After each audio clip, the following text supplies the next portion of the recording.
Hello and welcome to the Gooner Talk, back again with you guys for another episode of our Raw Reaction series, joining you at 8 a.m. every single morning and keeping you up to date with all the latest Arsenal transfer news. Hope you're doing good and well today. Thank you to everybody that joined us last night for I'm trying to basically make more regular an 8-6 schedule. So morning show at 8, evening show at 6. Trying to make it a little bit more consistent in the evening for you. But those that did, thank you. I'll talk a little bit more about that in a second. And again, a massive thank you to everyone that's joining us continually throughout the transfer window. The support on the videos has been crazy. So thank you ever so much for that. Good morning to everybody joining us in the chat box. Hope you're doing good and well. Let's scroll up and see who managed to get here first today. Matt G, good morning to you. Simon, Gooner0411, good morning, mate. Chris, Morgie, Tony, Canoe, Sean, Blackshine, good morning, guys. Hope you're doing good. Answer, Brad, Kevin, good morning. AFC West Mids, Kevin, Mike, Jose, Afsar, Stevie, thank you so much, all of you, for tuning in, and everybody else as well that I can't unfortunately run through all of your names, but good morning. And I hope you're doing good and well. I've left a poll in the chat box for you guys. I'm hoping that is working. I'm hoping that it's worked. If it's not there, I'll try and add it again later on. But I definitely did click the create poll button, but for some reason, my YouTube app's gone a little bit strange, it seems. But hopefully that's in there. It should have been a poll basically asking you whether or not you think Bukayo Saka would indeed leave Arsenal. If it isn't working, which from the looks of YouTube, I don't think it is. So I'll just put that in there. Let's go. Would Saka leave Arsenal? Yes or no? Hopefully that poll goes into the chat box now. There we go. It should be in there. So fingers crossed you can see that. Lovely stuff indeed. Let's start as always with the telling you to go and subscribe, of course, to the Arsenal Way. I'll be live over there at 10 a.m. this morning. Chris has returned, which is fantastic and great to see as always. We love it when Chris comes back, gives us some fantastic answers. So do make sure you join us at 10 a.m. weekdays to get all the latest Arsenal information as well.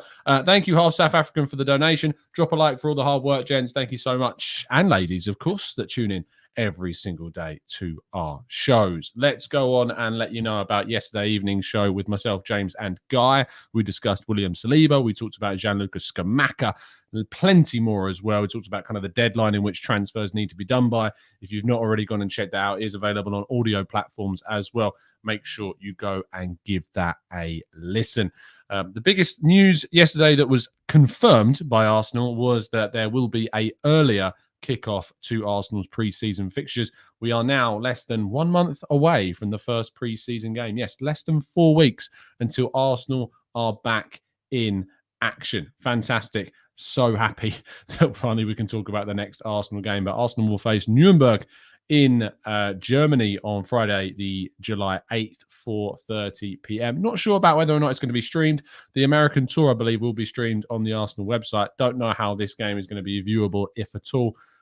Certainly maybe one that we need to look into. But I'm looking forward to Arsenal getting back to action. And it does bring forward that kind of deadline that we'd set ourselves, if you consider the fact that we want those deals to be done as soon as possible. Get involved with preseason, get involved with the games. If we can get 1 or 2 signings in before that July 8th deadline, that would be great to hopefully see them in action. That said, perhaps those that have been playing in the international break won't be playing in this game. Usually what happens is if you've been playing some international football through June, as plenty of players have, like Gabriel, like Martinelli, like Takahiro Tomiyasu, Saka, they get an extended holiday. So maybe they won't be back for this game, but let's wait and see. Gabriel Jesus, of course, has been playing for Brazil. And so if that is the case where they have their extended holiday, he wouldn't be back in time for this. But we'll talk a little bit more about him in just a second. Aaron Ramsdale was awarded 3rd place in Player of the Season. It's yet to be revealed who 2nd and 1st will be, but Arsenal confirmed that Ramsdale won 3rd place. It's actually the first season in, 3 years, I think, that he's not won his club's player of the season award. He won it for Sheffield United when they went down. He won it for Bournemouth when they went down. I think he won it for Wimbledon or Chesterfield, one of those two as well. So he's a very popular figure whenever he joins a club, and that seems to be continuing. But third place he'll have to settle for at Arsenal this time around. But congratulations to him.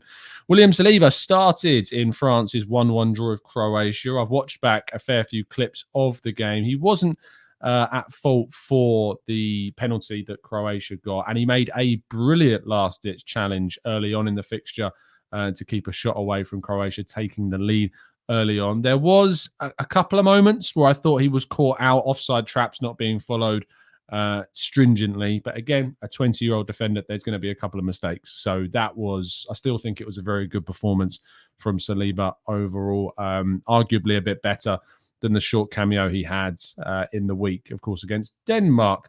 Let's move on to the next story. And a good friend over at the Evening Standard, Simon Collins, who I'm hoping to have a chat with on the channel very soon, reporting that West Ham has joined Arsenal in the race to try and sign Alexander Zinchenko.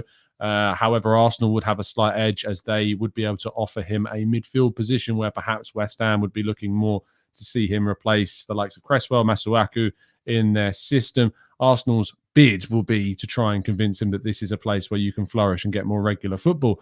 I'm not sure how they will guarantee that with the amount of midfielders that Arsenal have and with Yuri Tielemans possibly coming in, but he's certainly still a signing that I would love to see the club push for this summer. Now, the first kind of breakout reaction to the Scamacca links has occurred. The Sassuolo chief executive, Giovanni Carnevali, has openly admitted that no formal bid has been made yet for Scamacca, despite those reports from Repubblica and Gazzetta. He told Sky Sports that there's nothing concrete yet for Scamacca, just some contacts with some clubs. Of course, after playing with the national team, the interest is now growing. I had a great chat yesterday with Siavush Falahi, who writes for Eurosport and focuses specifically on Serie A. He joined me over on the Arsenal Way to have a good conversation about Scamacca. Link in the description to the Arsenal Way as always. And he was talking about the idea that 35 million euros is about right. You know, Sassuolo have a way of always demanding a lot of money for their players, as we've seen for the likes of Locatelli, etc. But in reality, they would actually prefer to sell to the Premier League because they know that Italian clubs, like we saw with Juventus and Locatelli that I've already mentioned, they have to kind of usurp certain routes to try and pay for players, loans with options, these types of things, whereas Premier League clubs have the financial clout to be able to come straight in and buy them. So Sassuolo would certainly be open to selling to Arsenal for Scamacca. We will be doing a tactical breakdown on him this evening. So 6 p.m. tonight, make sure that you've got that alarm set. We'll be doing our Scamacca tactical breakdown tonight on the channel. So that content is coming thick and fast for you. Now, Gabriel Jesus received two bits of news yesterday. One conflicting story regarding the Real Madrid link, supposedly not as keen as maybe some have suggested. I did sit here yesterday and said I felt that the Real Madrid story was a designed route to try and pressure Arsenal into paying a bit more for the player. His price supposedly is going to be the 45 to 50 million euro figure. So you're looking there at about 38 to 43-ish million pounds to get Gabriel Jesus in it. I personally still would pay that amount of money. I think that it's worth doing for a player of his caliber and quality coming into the team to improve us for next season.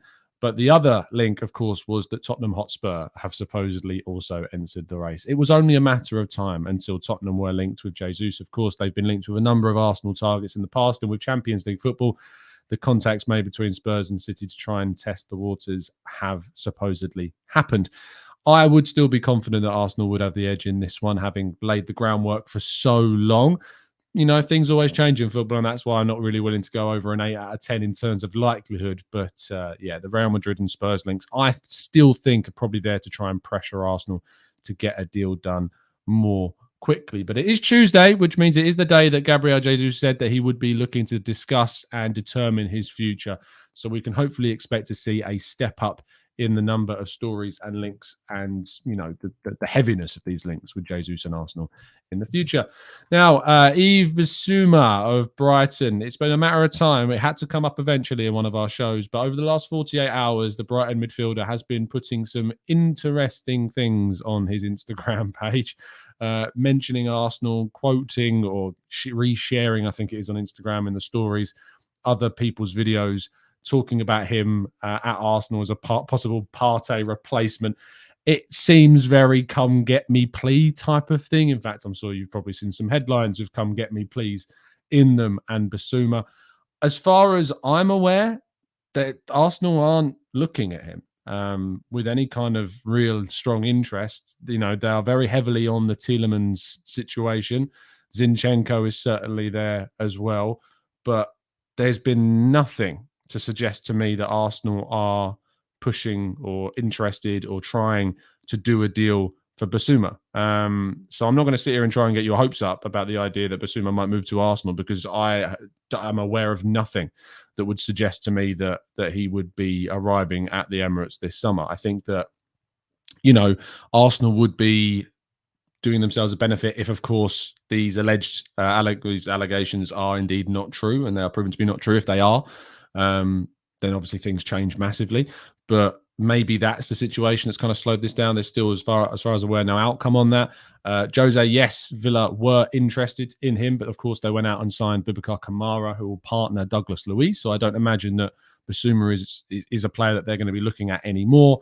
But with so little time left on his deal, I imagine what clubs will do is may wait until his deal runs out at Brighton, because Brighton know how to drive a hard bargain. They know how to get big money for their players. They got £50 million for Ben White. They wanted £40 million for Dunk when Leicester wanted him, and they're wanting upwards of £40 million for Cucurella. So what clubs might be doing is perhaps waiting another year until Bissouma's contract runs out and then go and get him on a free. That might be what ends up happening. That said, you can see Tottenham Hotspur maybe coming in with a bid for him later on down in the summer. That's the type of move I see Spurs doing these days. It's something that has happened quite a lot. Or Chelsea, someone like that, just popping out of nowhere and taking Bissouma. But Arsenal, as far as I'm aware, there's not really anything credible about Arsenal going for Bissouma at the moment. Our headline and final story of the day is reports coming out yesterday, which does lead into our poll that is in the chat box, that Manchester City have supposedly stepped up their interest in Bukayo Saka, testing the water to see whether or not this would be a deal that they could do. He has 2 years left on his contract. Arsenal are supposedly confident of tying him down to a new deal. There are discussions ongoing, but he does have the same agent as Nketiah and Balogun, and we know that that agent has got those players some exceptional contracts. I mean, Balogun is on a approximate £40,000 per week deal, and Nketiah, as we know, is looking to sign an approximate £100,000 per week deal. So you can imagine that the agent is going to be pressing for a reflective deal that is upwards of, I'd go close to your 200s. I really think this could be a 150 to 200 kind of per week contract that Saka gets requested to put on to be reflective of what he is, which is the most important player in Arsenal's squad. He was our top scorer last season, player of the season for most people.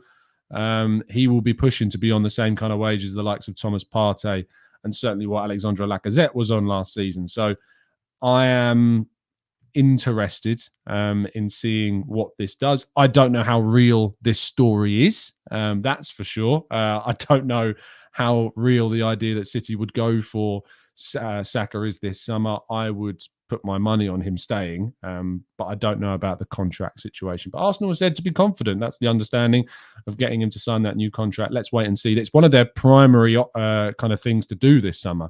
Like beyond signing versatile fullbacks and strikers and centre mids, one of their priorities this summer is to renew Saka's contract. So it's hoped that that'll be one of the big things that gets done this summer.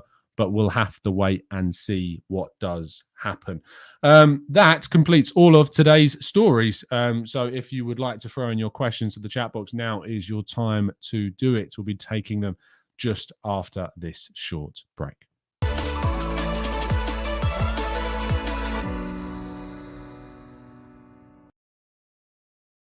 Okay, Let's jump into the chat box. Let's see what you guys are having a discussion and chat about. A lot of you speculating on what you think Saka might be earning at the club next season.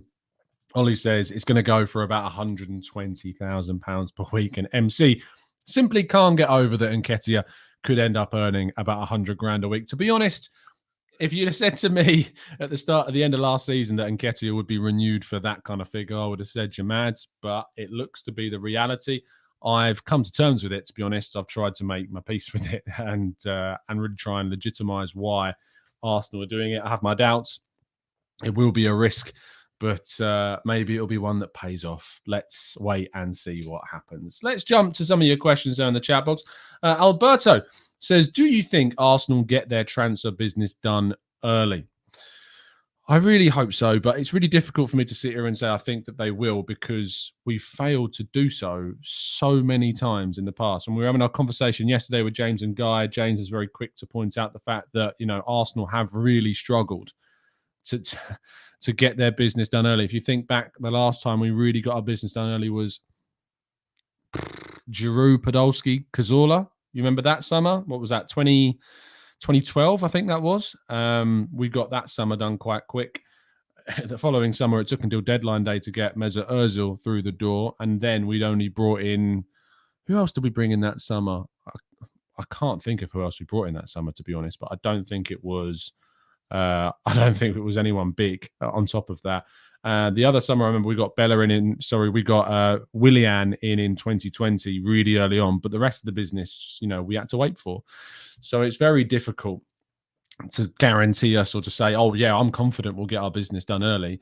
But when Edu comes out publicly, well ahead of the transfer window opening, and says Arsenal have a plan, there is an expectation that's going to grow. I'd like to see our primary business done by mid-July. I'd like to see Jesus and Tielemans in. If Zinchenko, if Hickey is there, I'd like to see them done. But, if we can get a Tielemans and Jesus in before the first few games of pre-season, then great. I think that's a good starting point. But we need to make sure that the majority of our business at least is done by the Emirates Cup game on the 30th of July.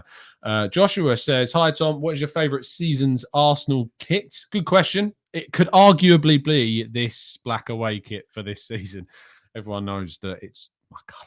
So, it's all I wear pretty much. So the black away kit for this season is up there. In terms of all time, I do like the Lightning Bolt kit, the classic one, and of course the remake that we saw last season too. Home kits is it's just the Invincible season. The 03-04 home kit will always go down for me as kind of the classic archetypal Arsenal kit. But yeah, this away kit for this season is up there. I love it. I can't get over how good it is. But I am very, very biased. Let's go to Abdullah, who says, does signing highly versatile players mean we could get away with signing less? Yes, it does. If you sign Zinchenko, you could then move away from the idea of signing Aaron Hickey, because it gives you that versatility. He gives you an option in midfield as well. That said, there is argument that maybe we need to strengthen someone who can play on right and left back. Hickey can do that for you, but I think someone like Zinchenko does. Jesus and Scamacca would give you two strikers, and with the wide forward option and Nketiah being renewed, obviously then gives you three forwards. So there is arguments that, yes, signing versatile players does give you that opportunity. Tielemans is a versatile central midfielder, right, left, attacking, can play slightly deeper, but not an out-and-out number 6. So there is, there's versatility in the players that we're being linked to, that's for sure. John Daly says, football wages are crazy. 100k isn't a lot for Eddie. If he keeps on scoring like he was, do you think we will have a signing by the end of the week? If so, no, I don't think we'll have a signing by the end of the week, John. I think you can expect a signing by the end of the month, hopefully. But holidays, the thing is, I was having a chat the other day with someone who knows pretty well kind of the insides of what's there. And there's a lot of people on holiday, at Arsenal right now. So that slows things down. This is a period of holiday, and people will go, how on earth can they have holidays? They're not allowed holidays, but they are allowed holidays. So, things will kick up very soon. Whilst people take holidays, especially like Arteta when they do, who have been on holiday recently, they will still have been discussing, working, talking, calling agents, calling clubs. Stuff will still be going on behind the scenes, but perhaps that's why we've not seen Nketiah's renewal just yet. And when people return from their break, that's when things will start getting announced. So I imagine that it will be end of the month that you'll start seeing movement on, say, Eddie Nketiah's contract, and hopefully that the Marquinhos deal as well. Who, I mean, the understanding was that he'd already been and completed his medical, and he's now gone back to say goodbye to his friends and family in Sao Paulo. So he should be announced fairly soon, but he can't actually be registered until the 1st of July anyway. Arsenal can register and announce players like Jesus and Tielemans from the 10th of June, but we can't register any players until the 1st of July. And they might wait until those moments to do those types of deals for certain players, Scamacca maybe, or, you know, who else? Hickey, I suppose. But yeah, from the 10th of June, that's when you can start seeing the proper announcements. I know some clubs like Villa have already announced certain players. That's fine. But some clubs do it differently. Some clubs wait. But we'll wait and see. We'll see what happens. But yeah, I wouldn't say next week. I don't think there's any chance at all. James Rowe says, while Edu seems to be able to get incomings over the line because he seems poor at selling, should we bring in someone to specialize in selling, or do we just need to completely upgrade on Edu? It's going to be an interesting summer, James. I think his reputation on selling lies on this summer a lot, seeing what we do with players like Bellerin, Maitland-Niles, Leno, of course, Nicolas Pepe is a big one. Richard Garlick coming in is involved in contracts, of course, but there is part of his job as head of football operations regarding the sales department. So there is some help that's come in. But yeah, look, Edu's head is on the line this summer. Edu is very, very much facing the music this summer. So let's see what happens. Before we go to any other questions, have a quick check on our poll in the chat box. Over 500 of you have voted. 72% of you feel no, he won't leave. Bukayo Saka, there's no chance of him leaving. 27%, which is actually, considering the question, I think quite a sizable portion of you guys. 28% of you now saying yes, he would leave Arsenal. So there you go. Some interesting figures. Over 500 of you have voted, but there's only 140 likes on the video. Please, please, please, if you could drop a like on the video, it really does help out the channel. Thank you for continually tuning in and making this part of your morning routine. It means a lot. Let's go to Amira, who says, hi, Tom. Random, but if GM6 is known as Big Gabby, how would we address the other Gabbies? Will GM11, Martinelli, officially be known as Little Gabby? I think Martinelli's known as... which one's Gabby? I'm sure that he was asked. I'm sure Arteta was asked about this. One of them is Gabby. I'm pretty sure that might be Gabriel at the back. Martinelli is just Martinelli, or Marts, as I often call him when I'm screaming at the television. Jesus would just be Jesus, I suppose. Big J. Wayne says, why are we so cool with Bissouma going to Spurs? He's a very good player. Who's cool with it? You know, I think Arsenal are going to be able to get a very good player in Yuri Tielemans. I'd rather Yuri Tielemans than Bissouma.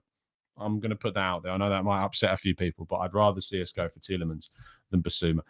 No Sleep says, can't see us doing it early. We always seem to be bartering. Not that it's a bad thing, but always seem to take longer than other clubs. Yeah, sometimes we do, because we're trying to get big deals done that sometimes take longer. You know, Aston Villa are paying Diego Carlos 200 grand a week and Kamara 175 grand a week. No one really was coming in to compete with them on those kind of wages. They got them done quick because they were willing to offer them that kind of deal. You know, the Jesus deal is a tricky one to do. The Tielemans one, hopefully not so. I think Tielemans would be the first one that you might see done. But things change very quick. Axel says, personally, I really feel Saka loves Arsenal as much as us, but we need to show him the ambition he deserves. Buying players like Jesus, Zinchenko and Tielemans is what he wants to see. I agree with you. Amir says, Tom, I know you like Jesus. What is the max that you would pay? 50 million is way too much, in my opinion, with 1 year left on his contract. It's a lot of money.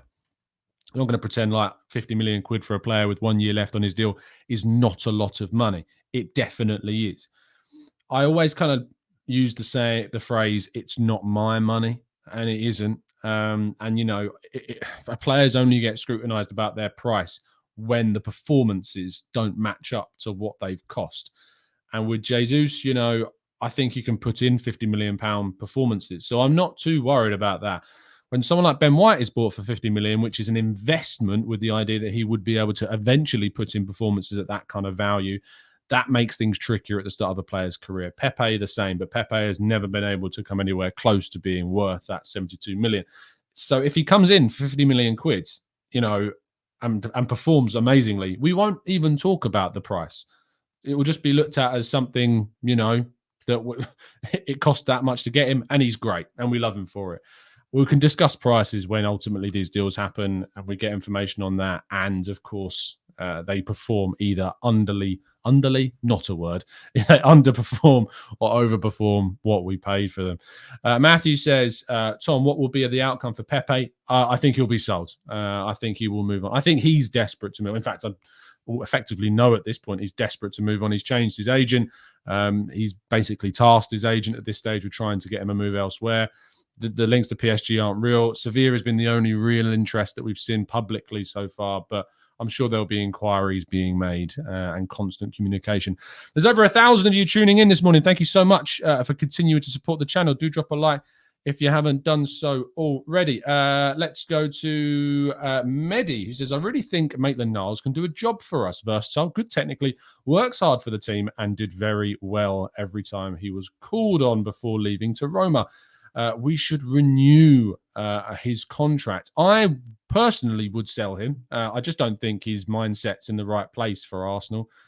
Yes, I think he's a decent player. Yes, I think he can offer us something in terms of depth, but Arsenal should have better than him for depth. It might seem harsh, but I think Arsenal should be targeting more for him than we currently see. Axel says, I 100% agree that 50 million is a lot and understand the frustration of the value for Jesus. On the other hand, which other striker option on the same level is available for around the same price? And the answer is nobody.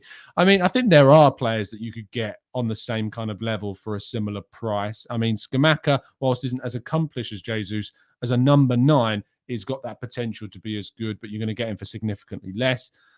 Jonathan David, of course, I think is available for 45, 55 million euros. Tammy Abraham, you might have to go 20 million higher, but is probably a better number 9 than Jesus.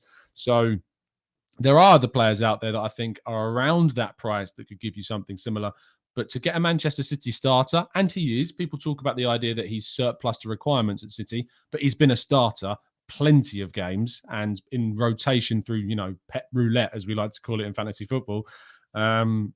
He's played so many games for Pep across many positions. So there's no idea for me that there's no feeling in me that it wouldn't be worth going for Jesus at that kind of price. Mysterious Billionaire says, I don't think Arsenal would risk Bissouma with this situation that he's got going on. Yeah, I agree. I think it has definitely affected Arsenal's viewing of the profile. Christopher says, Thomas, there's been barely any money in the rest of Europe. Are we actually going to be able to sell all the players Arteta wants to?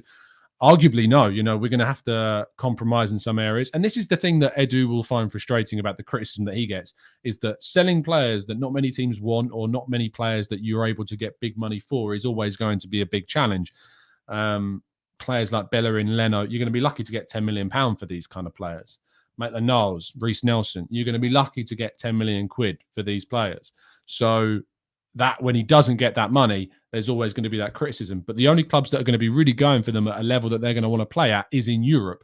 There aren't many Premier League teams that are going to be wanting Leno, that are going to be wanting Bellerin, that are going to be wanting Maitland-Niles. Maitland-Niles went to West Brom, a team that got relegated and didn't particularly light up the world there.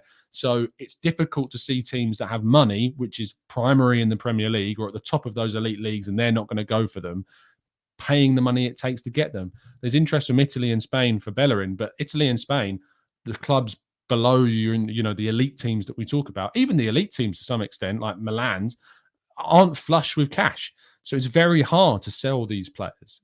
It's always important to add that context, but at the same time, I do want to see Edu improve our sales reputation. I don't want to see us taken for a ride. I don't want to see us cancelling Bellerin's contract. We need to try and get some capital for these players, and that's the challenge that Edu faces this summer. Let's go to Ayakeme, who says, Tom, can't Arteta use some of the outgoing players as bargaining chips to get certain players? Yes, but only if those teams want them. And that's the hard thing. You think of Udinese, for instance, supposedly want Pablo Mari. We've had interest in Nahuel Molina, the Argentinian right midfielder / right wing back. So you could argue there's a case to use him there. That Leno has had interest from Benfica if you wanted to go for Darwin Nunez, or I think there's a central midfielder that we've been linked to as well. Grimaldo, I think, has been linked previously too. These types of players, maybe you could use Leno in those types of deals. but it's difficult because if a team doesn't want someone or if their interest isn't there in a player, it's very difficult to sell them. Very, very difficult indeed. Let's scroll up because I think I missed some questions early on. Mohammed says, how many players may join before the preseason? 2? I think 2 is a fair number, to be honest. Golu says, Tom, what are your views on the World Cup this year and how does it affect the season? I hate it. I hate that it's in the middle of the club season. It's going to be awful for my job, which I know seems selfish, but I'm not looking forward to getting through a season and it stopping. I hate international breaks at the best of times. So a big one is the worst idea possible. I like the World Cup, don't get me wrong, but I just don't want it interrupting a Premier League season. We finish games on the 10th of November and then we restart on Boxing Day. So, you know, there's scope to see some football, hopefully, for not too long. But yeah, I'm not that thrilled by it. I'll be very, very honest. I'm not thrilled that it's there. And, you know, there's been a lot of controversies as well that need to be highlighted with that World Cup. Let's do a quick final check on the poll. 650 of you have voted. 73% think Saka would not leave Arsenal. 28% is going up. Think, though, that he would. Really, really interesting stuff. Thank you so much for tuning in. Once again, back-to-back shows, over 1,000 of you tuning in the mornings. Thank you. It means so much. Please do drop a like before you go. Subscribe to the channel. We do these shows every morning at 8 a.m. 6 p.m. UK time tonight. We'll be bringing you our Scamacca tactical breakdown. So set your alarms for that. Turn your notifications on the channel to let you know when you can tune in to watch the full breakdown of Sassuolo's Italian striker that is indeed linked to the club. I'm looking forward to bringing you that. I'll also be live in just over an hour's time at 10 a.m. over on the Arsenal Way. Link to the Arsenal Way is always in the description. We're very nearly at 13,000 subs over there. So if you aren't subscribed to the Arsenal Way already, we do produce some great content, some great characters, some great presenters over there, and really good insight too. And you can check out Arteta's press conferences as well whenever they drop, as well as our rivals. I'll see you soon. Drop a like. Have a great day. And as always, up the Arsenal.